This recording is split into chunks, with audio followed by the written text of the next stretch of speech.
and welcome into the Birds of the Roundtable.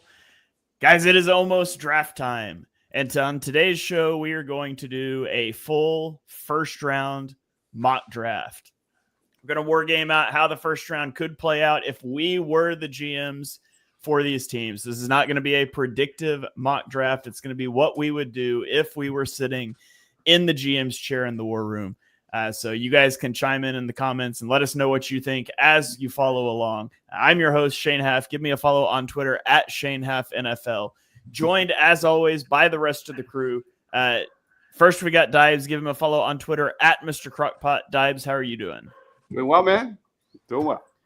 All right. Also, give Ryan a follow on Twitter at Philly Sports PSA. Ryan, how about you, man? I'm doing fantastic. Anytime we can do a mock draft, I'm always happy. All right. We can't do mock drafts for very much longer because we are just about we are on the cusp of the draft. We're on the cusp of releasing our draft guide. We're just fine-tuning some things there. So we'll be rolling that out probably later this week. Also joined by David. Give him a follow on Twitter at PHL Eagle News. David, how are you doing? Doing great. Always love these exercises because it gives everybody, including me, a better idea of where everybody has everybody ranked. I always think that's interesting because I try to avoid everything the whole off season to try to figure it out on my own, and I'm flabbergasted about how wrong I am on so many players. So I always love these exercises.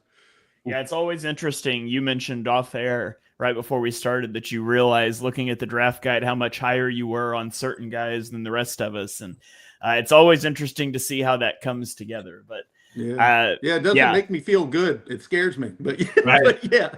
Very scary. Well, we'll find out who's right in like 5 to 7 years. So no pressure. But all right, well, let's go ahead and dive into it. We're just going to work from top to bottom here. So I will have pick 1. Dibes will be second, Ryan third, David fourth, and we'll just keep wrapping it around as we go. So we've got Jimbo chiming in on Twitter already saying he's here for his for a live show for the first time ever.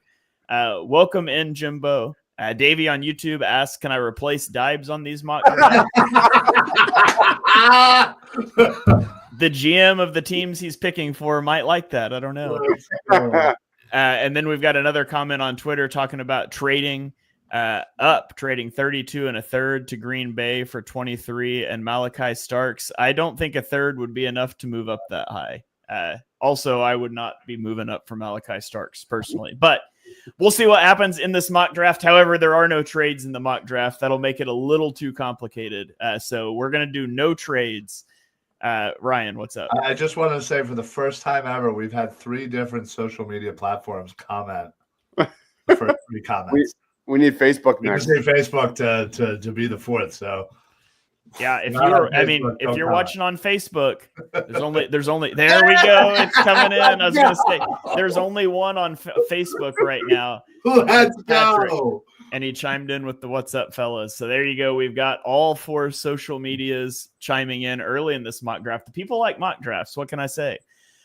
So, all right, let's jump into it here. We can go ahead and start the draft, Dibes, and no trades. I think the least well hidden. This is the most telegraphed pick of all time, maybe in the draft. But Cam Ward's coming off the board, number 1 to the Titans.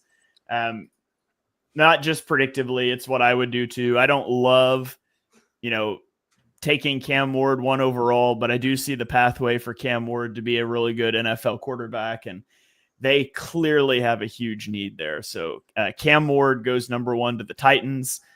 I think that's the slam dunk pick for them. And so that brings up the Cleveland Browns at number 2. And that means I'm on the clock. I've got my Kevin Costner hat on. It's always, you got to watch draft day every time the NFL draft is just around the corner. But let's talk about it.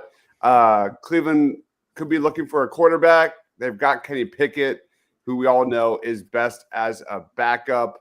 There's a lot of different routes they could go. They need some juice at wide receiver. They could, address the offensive line. But I'm looking to defense, and I'm going by my board, especially pairing Myles Garrett with another stud pass rusher who could take the group to a different level. A lot of the other things are depth. I mean, Travis Hunter could be fun to pair with Martin Emerson Jr. But man, Abdul Carter and Myles Garrett, man, that just sounds amazing. So I'm going to go Abdul Carter here for the Cleveland Browns. All right. So Abdul Carter off the board at 2 overall. Man, that would be a fun defensive line for sure. All right. That brings us to pick number 3 for the New York Giants. Ryan, you are on the clock for the Giants. I would just like to say that I hate this, that I am the Giants. But I am glad that Abdul Carter is not going to New York. But because you passed up on Travis Hunter, I can't forgo giving up him, especially on the Giants. I am waiting till next year to get my quarterback. You have Russell and Jameis Winston, which is going to be the funniest quarterback room in history with Tommy DeVito. I'm going to wait for the quarterback. I don't really like anybody outside of Cam Ward. So I am taking Travis Hunter for the New York Giants. All right. I do wonder, like, I know, Eagles fans, Abdul Carter, Penn State thing. Part of me, like, he's a good player, but part of me would just laugh at the Giants almost if they took Abdul Carter. It's like, you have Brian Burns and Kevon Thibodeau and Dexter Lawrence. Like, it's literally the only unit on your football team that's good. And taking another guy there, I don't know how I would feel about that. I feel like I'd want to laugh at them, but then he'd probably have 12 sacks as a rookie. So I don't know. All right, David, that puts you on the clock with the New England Patriots. I like the chaos of the first 3 picks because I am interested to see if the Browns do skip Shedeur Sanders, how far he falls in this draft, because I don't know that, the Giants would take him, and they could take Travis Hunter or Abdul, the Cleveland Browns. So that's really interesting because he could fall like into the 20s if he doesn't get selected in the top 3. I think he's one of the bigger wild cards in this draft. But for the New England Patriots, I got to give my quarterback some protection. So I'm going with Will Campbell, offensive tackle out of LSU. All right. Will Campbell off the board. Is he playing guard or tackle for you? I'm playing tackle. He's got 3 years of starting tackle experience in the SEC, and Drake May needs protection. So that's what I'm rolling with. All right. Wow. Comment here from Jimbo on Twitch saying, if I'm Philly, I would be very interested by Cleveland and New York not picking quarterbacks. Make them fight for pick 32 and Milroe or Dart later. There's obviously not going to be any trade ups here, but it feels like the Eagles may be very interested in trading back if the right circumstances arise. So, okay, that puts me on the clock with the Jacksonville Jaguars. Man, the Trent Baalkeist pick would be Jalen Walker, but Trent Baalke is no longer in Jacksonville. You can't deny that's a position they would like to get some more help at, though. The pass rush, I'm not sold on Jalen Walker as a guy that I would love to be taking this high. There is an interior guy that I like, though. Let's give the Jaguars Mason Graham to help anchor their interior pass rush, and they can figure out edge rusher a little bit later. So Mason Graham to the Jaguars. And that puts Dibes on the clock with the Raiders at number 6. All right. Lots of holes to address for Las Vegas. They filled a hole at quarterback with Geno Smith. Could we go RB1? Could we go wide receiver 1? Different routes to go in this area. But I'm going for my big board, and I'm always the believer of take the superstar. And number 1 on my big board is Will Johnson, cornerback. And that's the route the Las Vegas Raiders will go in this area. A guy that can pair on the outside with Jacoby Myers. Will Johnson's just a straight stud. All right. Will Johnson off the board to the Raiders. Seen them locked as Ashton Genty landing spot a lot of times as well. We'll see where he ends up going in this mock, but that puts the Jets on the clock at number 7, and that's you, Ryan. Yeah, listen, I think the Jets are in a very similar position that the Raiders are. They need help pretty much everywhere. And, I'm surprised, just given what I saw briefly of David's big board, that he let this guy go. The Jets need some help on the offensive line. They could use a tackle. I'm going to take Armin Membo from Missouri. You got to build in the trenches. I fully believe that. So Jets take them a tackle. All right.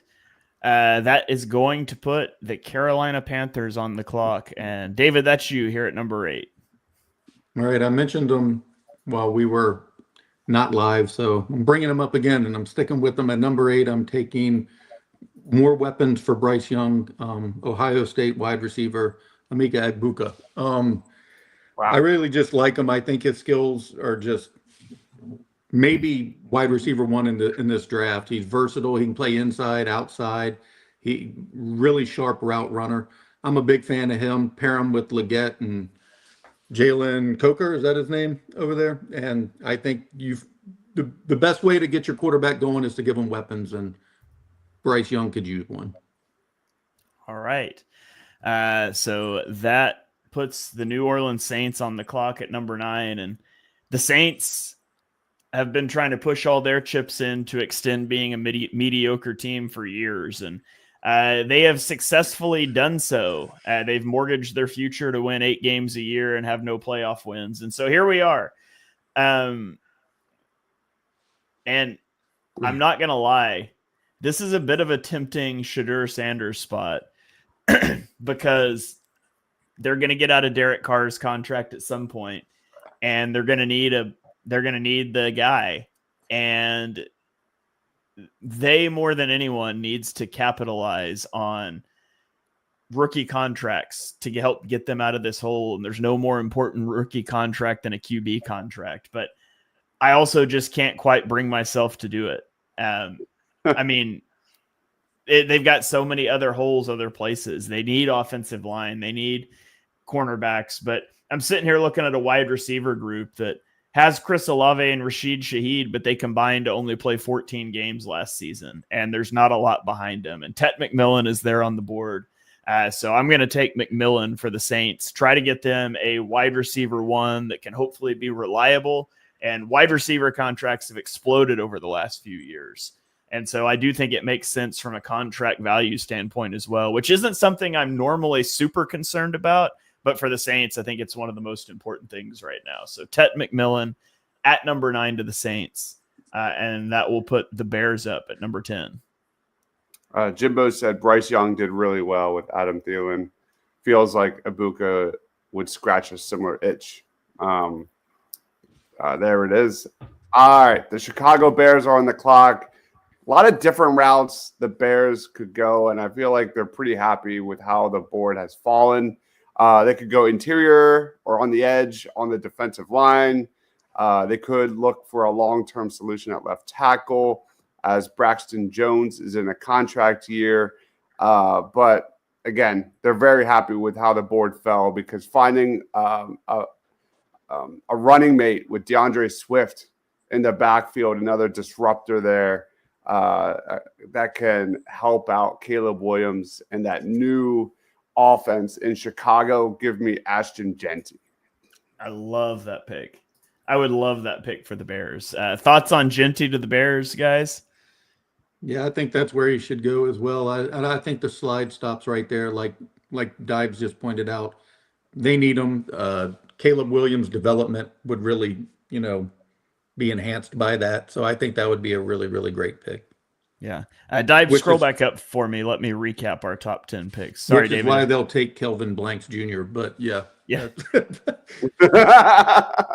So through our top 10, we have Cam Ward, number 1 to the Titans. At number 2, the Browns take Abdul Carter. At number 3, the Giants selected Travis Hunter. Will Campbell came off the board to the Patriots at 4. Mason Graham to the Jags at 5, Will Johnson at 6 to the Raiders, Armand Mimbu 7 to the Jets, Emeka Egbuka number 8 to the Panthers, Tut McMillan number 9 to the Saints, and Ashton Genty number 10 to the Bears. And so that brings us to pick 11 and the San Francisco 49ers, Ryan, who is muted. Oh, Ryan didn't get his pick in time because his mic was muted. Very good. Oh, man. You got jokes. Yeah, this is tough. San Fran could, need some help on the defensive line. They could use some help on the offensive line. Who knows? Maybe they could use even a running back with their star running back being so often injured, and perhaps even a corner. It's a lot of good choices here. But I'm going to go with a position that they just got rid of. And I think that they are going to secretly look at some wide receivers. I could see Luther Burden going this high for San Fran. So I am going to grab Luther Burden, wide receiver for San Fran, to kind of replace Debo, essentially. They need some offense, and this would be a great way to spark it. All right, so Luther Burden off the board. 49ers going first-round receiver in back-to-back years. That puts the Cowboys on the clock at 12, David. Reasonable thought would probably dictate the Cowboys would take someone like Tyler Booker to fill in for the departed Zach Martin, but I am going to go a little different and take a player who has fallen, maybe due to some character concerns. I don't know. I'm not a psychologist, so I don't speak on such issues, but I am going with defensive tackle out of Mississippi, Walter Nolan, because if he does have any of those concerns, it is not going to bother the Dallas Cowboys. He'll fit right in. All right, Walter Nolan off the board at 12 to the Cowboys, much to the heartbreak of Eagles fans everywhere. Welcome, Miss Chris. Glad you're joining in here. We are at pick 13 here for the mock draft, which is the Miami Dolphins. The Dolphins are in an interesting spot. What did they do with Tua's contract last year? I can't remember now. I'm trying to think of. I think they extended him. They're kind of tied to Tua for a long time, aren't they? Yeah, I'm pretty sure they did. Bad. Yeah, that's too bad. I'm going to look it up real quick. I know they did because I remember saying that was a really bad decision. 4 years, $214 million. Okay, so backup replacing the QB is out. So they could go O-line, D-line, defensive back. They lost Javon Holland in free agency. They need O-line help. Let's do it. The Dolphins are gonna take Malachi Starks to be their Javon Holland replacement. So Malachi Starks off the board at 13. And I really liked Javon Holland, and I was sad the Giants went out and got him. I think he's a really good player. So in Starks, they probably think they've got a guy that they can plug in right away and make an impact. So that brings up pick number 14 here. The Indianapolis Colts are on the clock, Tibes. All right. The Indianapolis Colts, they have a huge need at tight end, and I'm not going to sugarcoat this, getting Anthony Richardson or Daniel Jones, a safety valve, a young tight end to groom here would make a lot of sense. You look at the current state of the tight end room in Indianapolis, not a single tight end reached 15 targets a season ago. It is a huge hole. The other route is edge. There's a couple of edge rushers on the board that are really high. on my board to give Leatu Latu, who struggled last year, a running mate to help with that pass rush. But yeah, the Colts are running to the podium to make Tyler Warren their selection. Yeah, just kind of like I think Ashton Genty's floor is 10. I also think that Tyler Warren's absolute floor is 14. I can't see him making it past the Colts. So that brings up the Falcons on the clock, Ryan. The Falcons have had a bit of a habit of drafting offensive skill position players in the first round and still being bad. Is that tradition going to continue?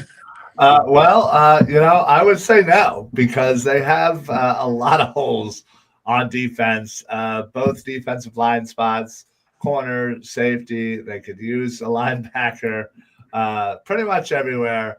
I am going to select, and this one hurts me, but it's the first linebacker officially off the board, Jalon Walker, taken by the Atlanta Falcons. He stays in Georgia.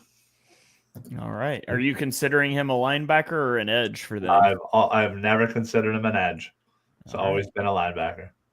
All right. So there you go. Walker off the board, which brings up the Arizona Cardinals at pick 16, David. I think Arizona was like 28th in the league in pass rush win rate. So they definitely need to add an edge rusher to the mix there. I'm going to take the nation's sack leader and go with Mike Green for the Atlanta Falcons. Nice.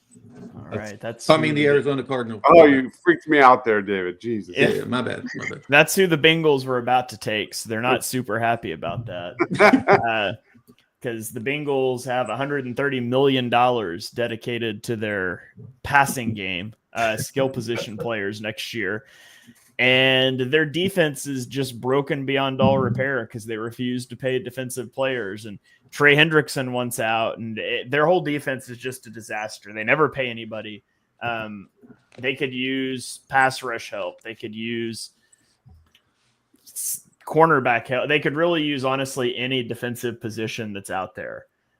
So at this point, they get sniped for Mike Green, which is the direction I was going to go. So we'll pivot and go into the secondary, and we'll take Jahdae Barron, cornerback, give him a secondary piece to try to work with, and hopefully they can hit on something because they haven't really hit on much on the defense since Cam Taylor-Britt, and even he kind of started to fizzle out a little bit down the road. So Barron comes off the board to the Bengals, and that puts the Seahawks up at pick 18. The Seahawks could go a bunch of different routes. Offensive line is a big-time need. They could go wide receiver, cornerback, safety, defensive line. There's a really solid edge rusher sitting right there for them. So they have a bunch of options here. But ultimately, I look at the interior offensive line, and there's two guys that the Seahawks are going back and forth on. One is Gray Zabel, and the other is Tyler Booker. And I'm trying to decide. I'm going to go, again, this is my mock draft. So I'm going to go with the guy I think is rated higher, and I'm going to go Gray Zabel for the Seattle Seahawks. A guy I'm really high on, immense versatility, and I'm going to make that selection. All right, so Gray Zabel off the board to bolster the interior for the Seahawks. That puts the Tampa Bay Buccaneers on the clock. Ryan, which direction are you leaning for them? They need quite a bit of help on the defense, pretty much everywhere but interior defensive line is in play here. And there is a couple of there's about three players that I'm really looking at. But I am actually going to go ahead and select my second straight linebacker. I know, shocker. Todd Campbell going to Tampa Bay. Linebacker's a huge need for Tampa Bay in this offseason. So, Todd Campbell. Yeah, that's a really nice fit for the Buccaneers too. Like, I kind of feel like he might might be the floor for Campbell too, is that pick 19. So Yeah. that puts the Broncos on the clock at 20, David. All right. I am going to stick with a theme that has kind of run the whole evening with quarterbacks needing help. And I think Bo Nix could take his game to another level with Matthew Golden, wide receiver out of Texas. On the offense with them, he's one of the more explosive receivers. He has really made a name for himself at the combine. He really showed off his speed there, but he brings a lot more than just explosive speed. He's got really good hands, really good route runner, very reliable player, and I think the Broncos would be silly to pass him at 20. All right. Silly. So Matthew Golden off the board at 20. That brings up the Pittsburgh Steelers at 21. And corner. Did you say cornerback? Quarter.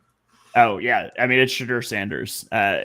Because there is not a team that likes to take mediocre quarterbacks in the 20s in the first round more than the Pittsburgh Steelers. So, but I mean, in reality, like they have Mason Rudolph right now, and that's not where you want to be.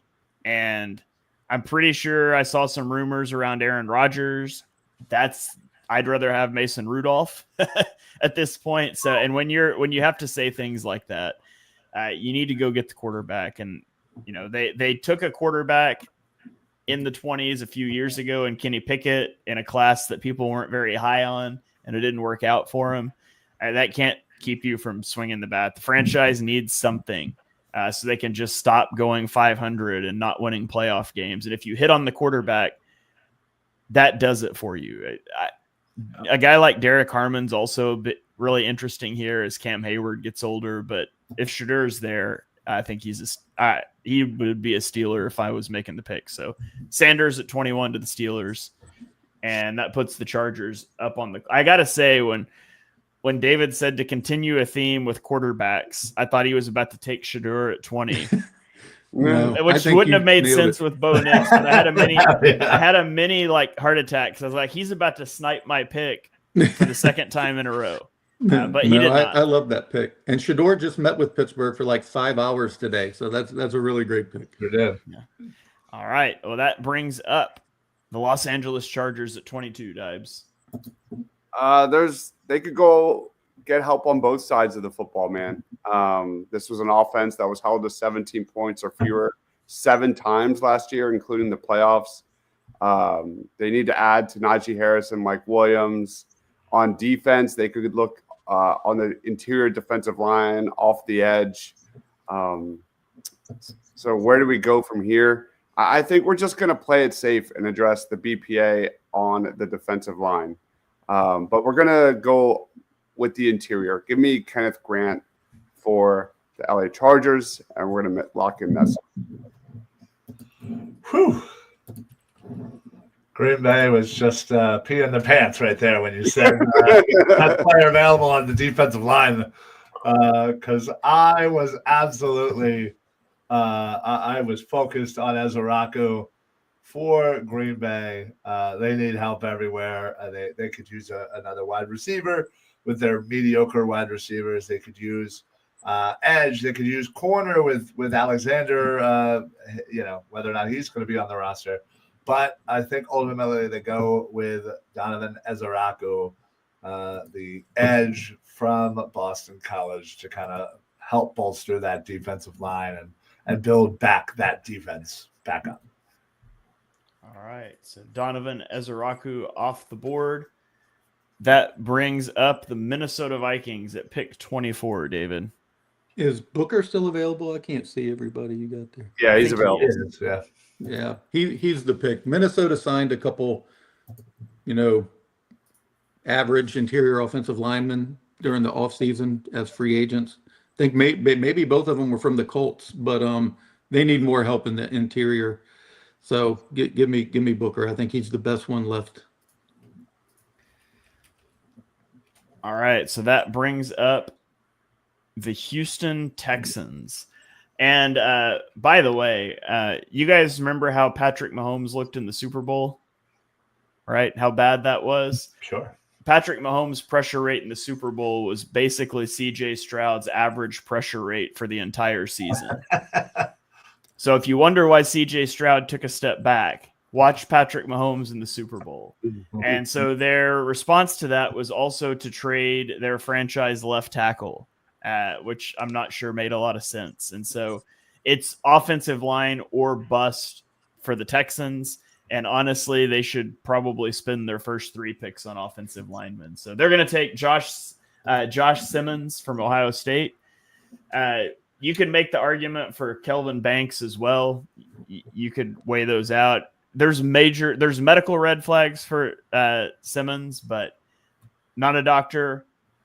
I didn't get to interview him and talk to his medical staff. So for the purposes of this simulation, I'm just going to assume he's fine and take Simmons off the board. But if I didn't clear him medically, Banks would be the pick there because they've got to go offensive line.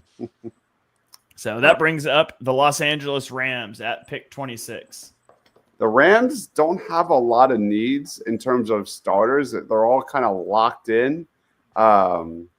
That's not bad. I mean, they have needs at linebacker, cornerback, starting right tackle. Some of their defensive backs are a year away from free agency. Similar story at tight end. But again, I'm going to go just with the big board here. Give me James Pierce Jr., a guy with a high ceiling, great athleticism, and we're going to lock that in. All right. Pierce Jr. off the board, rushing opposite Jared Verse. That would definitely be a fun line to watch. And that puts the Ravens on the clock at 27 overall, Ryan. Man, you definitely just took the guy I wanted. All right. Well, Baltimore surprisingly has a decent amount of needs here. They could use a guard, but unfortunately, the only guard that really is worthy of being taken just got selected. They could use yet another safety, but again, I think it's a little early for the safety selection. They could definitely use some help throughout the defensive line. Certainly, that is something that I am super high on. In fact, I am going to do that. I'm going to select interior defensive lineman Derek Harmon. No. They need help on the line, and I like some of the options. Interior, I liked Harmon better than some of the edge. Had you only not taken James Pierce Jr., I could have left him. Yeah, Jimbo chiming in here. He said right before Dibes picked, there's a certain defensive lineman on the board that has to have the Eagles wide-eyed, and I was going to ask if it was Pierce or Harmon. Yeah, jinxed it. Yeah. Miss Chris says that this mock is trash because we're not factoring in teams making boneheaded, nonsensical picks. Sure. That's fair, except we're not trying to predict. We're saying what we would do. So, there'll definitely be some nonsensical. There'll be some nonsense going on as always, especially this year, and especially as you get close to the end of the first round. I don't know what's going to happen, but Derek Harmon, love that guy. If he's got to go somewhere else, I guess he can go to the Ravens because I like to root for them out of the AFC. So that brings the Detroit Lions on the clock at pick 28, David. Well, the Lions are watching all of the edge rushers go off the board, so they're going to maybe reach a little high to get one who can eventually start opposite Aiden Hutchinson, and they're going to go with Princely. I'm not even attempting to say his last name. Umandi Ellen. All right, there you go. He's an instinctive player who gets off the snap really quick. He's always reading and anticipating. He's a little light, like 6'5", 255, but he's pretty violent, packs a pretty strong punch. He's got a really great spin move. He's an interesting prospect, and I think that he would pair perfectly with Hutchinson long-term over there. All right, Princely Umanmielen off the board at 28 to the Lions, and man, Washington really doesn't like this because Washington was eyeing pass rush help, and 3 straight guys went off the board. And so now you got to figure out where to bounce to. They traded for Laramie Tunsil, which is it's not unfortunate. It was a great trade for them, but Kelvin Banks would have been a nice pick there. They could use right guard because Sam Cosme is coming off an ACL injury. Yep. But he was a good player before the ACL injury. So do you really want to do that, especially when you've got so many holes on the defensive side of the ball? Man, who's their safeties? Will Harris, Quan Martin. Who? I don't necessarily love any of the cornerbacks here. They could use defensive back help. So I'm considering Tate Ratledge to just plug in and be the right guard. I'm really high on him. Considering Xavier Watts to help out the secondary. But also Colston Loveland is still sitting there. And they have Zach Ertz, but Zach Ertz is getting up there. Didn't they just draft tight end last year? They did. Did they draft? They were the Ben Sinnott landing spot, right? Yeah. Yeah. I don't know if Ben Sinnott keeps you from taking Colston Loveland if he's there. And so, Colston Loveland, Xavier Watts. There's a much bigger drop off at tight end. We're going Colston Loveland to the Commanders. Maybe that's the first nonsense pick, but really don't like how that board fell for Washington. I think they'd probably try to trade in that situation. I guess O'Marion Hampton could have also been a potential, but definitely was going defensive line. Brian chiming in here before 3 straight guys went off the board. Those would have been the 3 guys in order I took. So Colston Loveland to the Commanders. They're going to try to outscore everybody, and that brings the Bills up. Buffalo So Bills. I snipe you again, Shane? Yeah, more so Dibes and Ryan. I wasn't thrilled with Uman Mielen at 29, but that's probably still where I would have gone. The next guy up for me would be JTT, and I really don't want to be taking JTT in the first round. Yeah. Get that. All right, Buffalo Bills are on the clock. They have a big need at cornerback. You look at Khair Elam was traded. They chose not to re-sign Russell Douglas. They've got some guy named Christian Benford as their CB2. They have a massive need there to upgrade their cornerback room. And I'm going to go with one of the highest risers during the draft process out of Kentucky, Maxwell Hairston to the Buffalo Bills, an elite athlete, outside cornerback, Maxwell Hairston. All right, Hairston off the board to the Bills. That brings up the Kansas City Chiefs. Ryan, which punter would you like for the Chiefs? Seriously. I want nothing but horrible things to happen to the Kansas City Chiefs, as I hope their fall from grace hits every branch along the way. But since this is what I'm going to do, I guess, if I was the GM, I'm looking at their offensive line. They have Juwan Taylor. On the one side, they have Jalen Moore. On the other, their interior offensive line is pretty good, but their tackles are pretty piss poor. So the fact that Calvin Banks Jr. is still sitting there, I think they would run up and grab the tackle from Texas and insert him into their starting lineup. So that is where I'm going to go. Calvin Banks from Texas. All right, so David's going to make his pick for the Eagles here at 32, but I think we should all say what we should also all say what we would do for the Eagles. So David, I agree. We'll let you make the official pick here, and then we'll let everybody else. We'll let everybody else chime in. So, right, David, the whole fan base is about to be really happy or angry with you. Probably angry, but to be clear, my pick is Derek Harmon. Like for 6 months, it's Derek Harmon. Well, he's off the board. Right. So if he's not there, and the way this board fell, I would be mildly surprised if they would just do not trade out of the pick, quite honestly.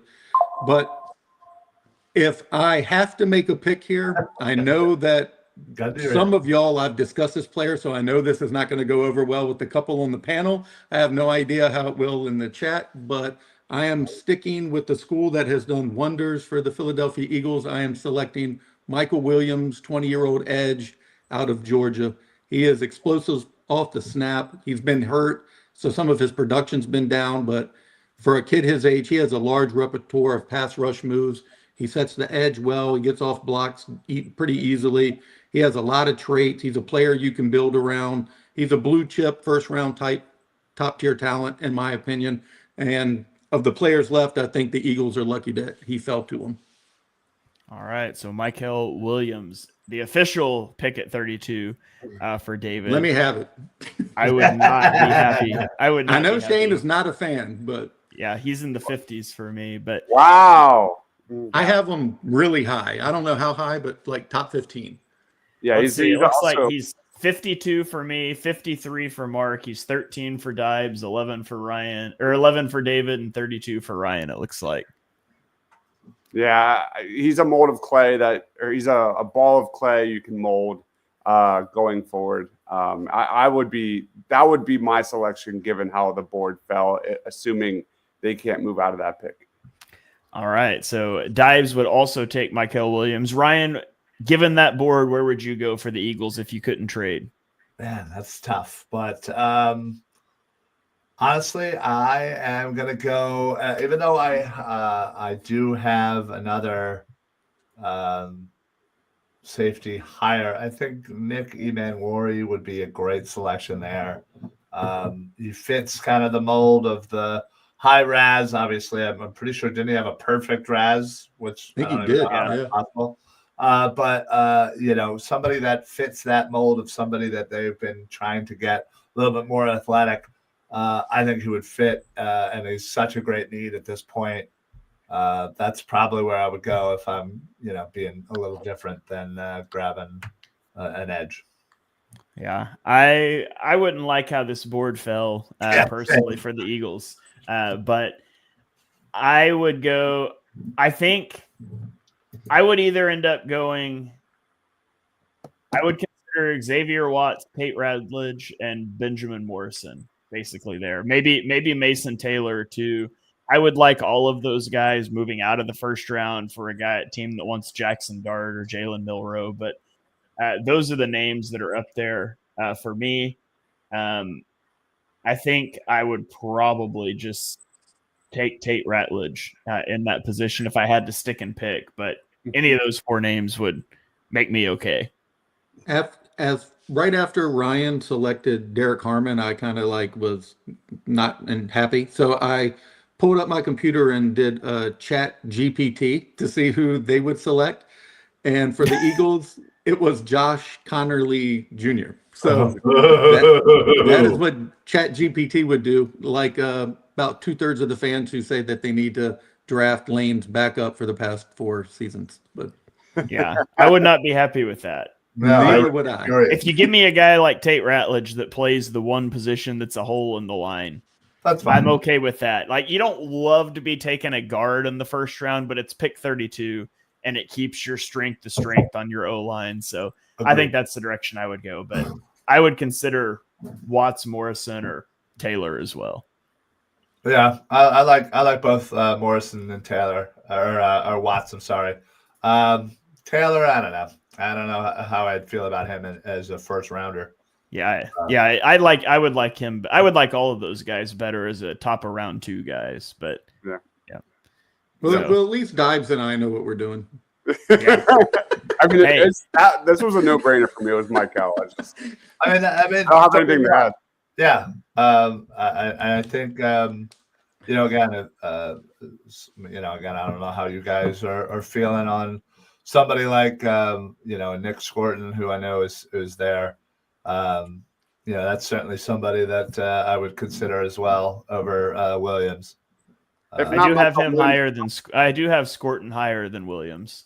Same. If it wasn't Michael Williams, I would have went like a Landon Jackson. I would have been fine with that. But Dives would have gone Oladejo. Dives, Oladejo would have been. I like Oladejo. Yes, I like Oladejo. You have Scorton as your 10th. Yeah, I'm in and out on him all the time. Are you gonna have to change your rankings? I'm not changing my rankings. Dibes This is is for- learning this is live on the Eagles. air that he doesn't actually like Nick Scorton that much. Yeah, gun to his head. He has to make the pick. He fails. I mean, to be fair, I'm looking at my rankings really quick. Scoring is Eagles 10. rankings are and different. Michael Williams is 3 spots behind Nick Scorton. So. Where do I have Scorton? It cannot be high. You have Scorton at 65, David. Yeah, you are not a fan. So, all right. Well, that is going to about wrap up this show. I'll throw it around for final thoughts and stuff. Hopefully you guys enjoyed our full first round mock draft. We're going to be live for the first round of the draft a week from Thursday. So make sure you join us for that. But gentlemen, let's throw it around the board. Final thoughts, anything that surprised you about the mock draft, anything you've got coming out you want to plug, the floor is yours. David, you're up first, man. I think it just shows again that how volatile the picks are going to be. You just have no idea what's going to happen. And if one or two things do not go a team's way, like what happened to the Commanders or what happened to the Eagles, like that don't really need from a whole plethora of positions, that if the well dries quick with like Walter Nolan and Derek Harmon Jr., a trade out is probably the likely move for them. So yeah, that Commanders pick hurt me. Commanders definitely trading out. Yeah, I'd have probably gone corner for them, I don't know. Yeah. It did Commanders well trading out if that played out for sure. Exactly. Yeah. So, all right, Ryan, final thoughts, anything you want to plug? It's funny that when I imagine a GM in the war room, I imagine they have their board set, right? Just like we all do of our top guys. But when it's your turn to pick, I feel like those rankings and those things kind of go off the window, and what's in your heart really, takes precedence. So like when you take your 13th guy over your 10th guy. Basically, yeah. You learn that maybe you don't like somebody as much as you thought. So, and also somebody I don't know who did, but somebody said I said something about Gavin Nick Emanwari, and of course the typical, we haven't drafted a safety and blah blah blah blah blah. And I'm so over that thought process. Like that, it just hasn't happened. That doesn't mean it won't happen. We have a new defensive coordinator who puts a high emphasis on safety and the importance of safety. So it certainly can and could happen. So don't pigeonhole yourself into that. All right. I won't say that anymore after the Howie hasn't drafted a corner and Howie won't pay a running back thing. I'm done saying what Howie won't do. Yeah, that has happened. So, all right, Dibes, you are up, man. Anything you want to plug or any final thoughts? Join us in a few minutes. We're talking top 10 defensive backs. Really fun group. Some day 2 guys as well that I think are very strong. Eagles targets. Also, I think the last couple of weeks have shown that there's going to be a very real run on edge and defensive tackles in rounds 1 and 2. So I think every single pick during the draft watch party, we should be pounding the table for offensive line, wide receiver, quarterbacks, guys that can jump in and push some of these edge rushers and D tackles down to the birds. All right. Well, what? There's breaking news. Okay. Davey has switched sides and it's a fan of Dibes. Oh my goodness. I was going to say, this isn't exactly breaking news season. What's going on? Davey has the daggers for me every show. He comes out hard. Yeah, and my apologies, T. I read it out of the corner of my eye. I didn't see the whole thing, so I just assumed. That's my bad. All right. I will say I saw a couple people mentioning that Howie saying there's not 32 first round grades on his board. That's just a general principle. No team ever has 32 first round grades on their board. So that doesn't necessarily mean that they're going to trade back, although I do think that's likely. I wouldn't read into that too much. Teams just don't have that many guys with first round grades. But there you have it, our first round mock draft. Keep it tuned here on the network. real quickly after this show, we're going to be going live, like Dibe said, talking about our top 10 defensive back ratings, which will complete our positional rankings. And the draft guide will come out later this week. So be sure you guys check that out as well. Be sure you're following these guys on Twitter. David is at PHL Eagle News. Ryan is at Philly Sports PSA. Dibes is at Mr. Crockpot. And I am at Shane Half NFL. And we'll catch you guys next time. Go Birds.